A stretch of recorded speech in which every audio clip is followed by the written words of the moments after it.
Ini yang kemudian menyita perhatian publik ketika DKPP memvonis Ketua KPU dan anggota lainnya terbukti melanggar etik soal pendaftaran Gibran. Seperti apa lengkapnya? Ini dia. Memutuskan mengabulkan pengaduan para pengadu untuk sebagian. 2. Menjatuhkan sanksi peringatan keras terakhir kepada Hasyim Asyari selaku Tradu 1 dalam perkara nomor 135/PKE/DKPP/Romawi 12/2023. Sekarang tanggal 7 pemirsa, artinya praktis 7 hari sebelum pencoblosan. Ada isu seperti ini Pak Bahlil. Khawatir nggak sih? Sebenarnya gini ya, itu bukan isu, itu kan putusan DKPP. Ya. Tetapi tidak ada urusannya dengan substansi pokok perkara terhadap pencalonannya Mas Gibran. Karena Mas Gibran itu kan keputusan Mahkamah Konstitusi. Dan keputusan DKPP itu kan memperkuat keputusan Mahkamah Konstitusi. Dan keputusan Mahkamah Konstitusi itu mengikat. Final dan mengikat. Mengikat kepada siapa? Final itu yang terakhir. Mengingat kepada semua lembaga negara yang ada kaitannya dengan penyelenggaraan pemilu. Dan DKPP dalam amar putusannya, saya bukan orang hukum ya, saya bukan pakar hukum, tapi mungkin begini. Dalam keputusannya itu adalah memperkuat keputusan Mahkamah Konstitusi, namun proses pendaftarannya itu harus lewat merubah dulu PKPU-nya. Nah, peraturan KPU-nya, tapi peraturan KPU-nya kan waktu itu kan DPR reses. Ya. DPR reses dan kemudian itu dilakukan di terakhir setelah proses pendaftaran. Itu aja sebenarnya, tapi tidak mengurangi substansi. Tetapi jangan kita berpolemik ke sana. Karena apa? Karena barangnya udah jalan tinggal 7 hari lagi. Kita ini sebentar lagi tanggal 14 Februari insya Allah coblos. Dan disitulah kita bisa mendapat presiden baru untuk Oktober 2024 sampai dengan Oktober 2029. Dan ya saya menyarankan aja semua rakyat Indonesia ya datang aja ke tanggal 14 Februari sebagai warga negara Indonesia untuk mempergunakan hak pilihnya. Coblos, siapapun yang dicoblos. Sekalipun saya pasangan nomor 2, tapi kan siapa aja boleh mempergunakan hak pilihnya dengan pilihan masing-masing. Ya, sudah barang tentu harapan saya pilih nomor 02. Oke. Karena menurut survei sekarang sudah 52,5% yang baru dirilis tadi. Jadi insya Allah lah bisa sekali putaran. Oke, Pak Bahlil, tapi kita sekarang berbicara mengenai momentum atau waktu isu itu keluar 7 hari sebelum pencoblosan. Dalam istilah politik itu ada takutnya mendegradasi kepercayaan publik. Orang jadi kemudian makin galau ini memilih 02. Akhirnya gimana itu Pak? Enggak lah, enggak begitu. Itu pemikiran yang terlalu jauh itu, terlalu jauh. Enggak ada karena suara nomor KPU ini kan lembaga independen. Betul. Penyelenggara. Apa urusannya pasangan nomor 2, nomor 1 dan nomor 3 dalam konteks elektabilitas? Enggak ada itu urusan. Dia ini wasit.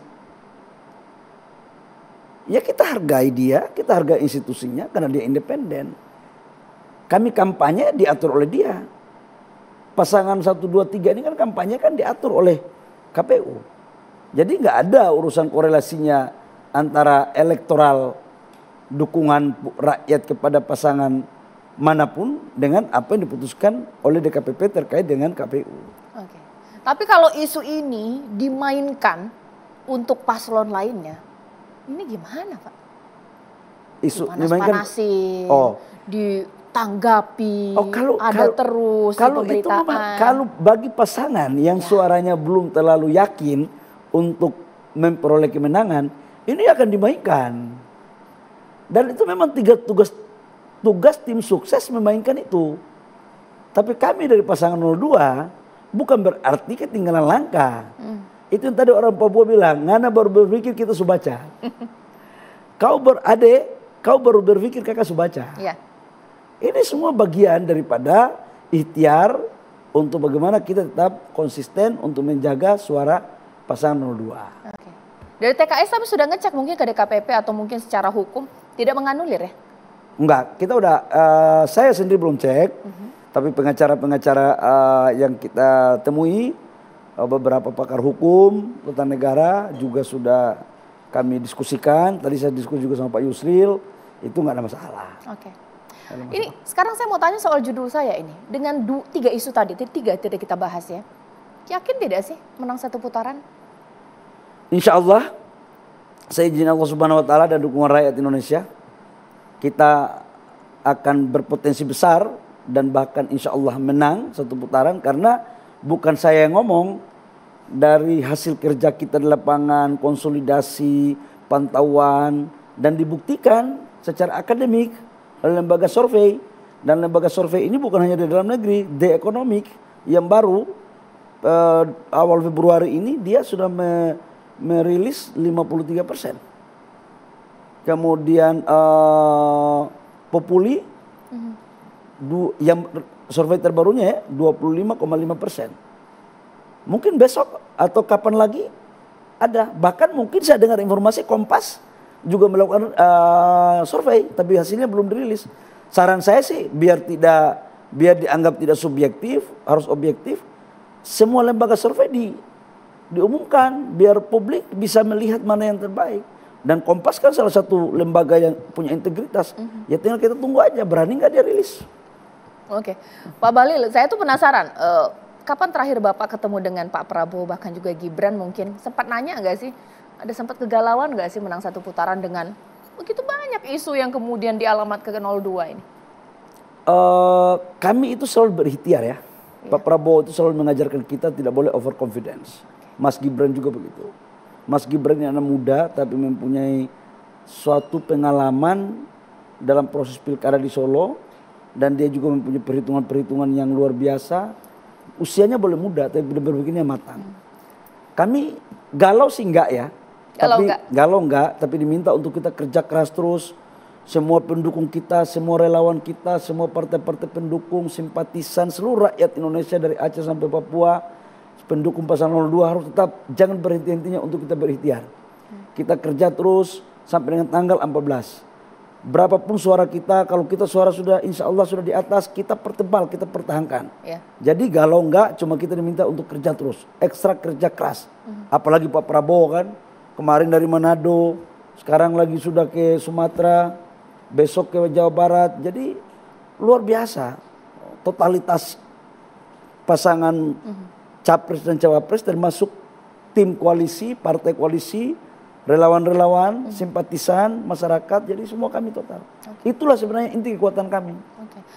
Di tengah TKS begitu optimis dengan 1 putaran, kubu sebelah ini gencar sekali menyuarakan untuk jangan 1 putaran, bahkan ada 4 jari.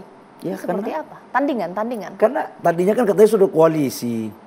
Kita sudah dengar katanya sudah ada koalisi antara 0103. Orang gimana pencoblosan belum sudah koalisi. Ini saya baru menemukan teori baru ini. Belum pertandingan sudah koalisi. Ini kan ciri-ciri dari mentalitas yang sudah mulai agak sedikit bimbang ya. Caca, saya punya pengalaman pribadi ya Caca ya. Sorry ya Caca ya. Saya pernah calon ketua umum AMPI tahun 2010. 2010 ya? 2010, calon ketua umum AMPI pusat. Saya lawan siapa waktu itu? Siapa Pak? Dev Laksono. Anaknya Agung Laksono. Wow. Bang Agung waktu itu senior saya di HIPMI, beliau wakil ketua umum Golkar dan Menko Kesra. Dev ini sahabat saya. Kami berkompetisi. Waktu saya tahu mau kalah, agak galau juga hati saya. Gerakannya macam-macam saya buat. Mau buat deadlock lah, mau walk out lah. Dianggap bahwa ini tidak lagi murni, curang. Begitu, tim saya buat begitu, Caca. Akhirnya kemudian ya kita pesimis sebenarnya kalau sudah begitu sudah kegalauan. Akhirnya benar maju Dev menang. Kemudian saya juga punya pengalaman menang. Waktu maju di HIPMI. Munas HIPMI tahun 2014 di Jabar. Awalnya saya mau bikin deadlock karena kalah.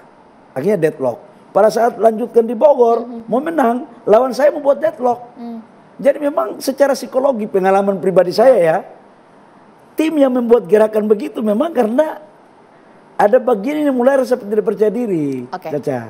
Berarti dari pengalaman tadi, seorang Bahlil Lahadalia ini kalau ada satu tempat tuh menang. Berarti optimis untuk bisa menang ya. Daya saingnya tinggi ya. Feeling. Bukan berarti setiap di mana saya ada terus menang, enggak juga. Oh, buktinya ya? Saya pernah kalah kok saya. Jadi ketua AMPI Feeling kalah. sekarang ini menang nggak? Insya Allah ya, karena Allah Subhanahu Wa Taala dan rakyat ya. Penasaran saya. Insya Allah menang. Ketika seorang Bahlil Lahadalia punya feeling untuk menang, kita korek sesaat lagi di one on one. Pakai strategi apa? Sesaat lagi.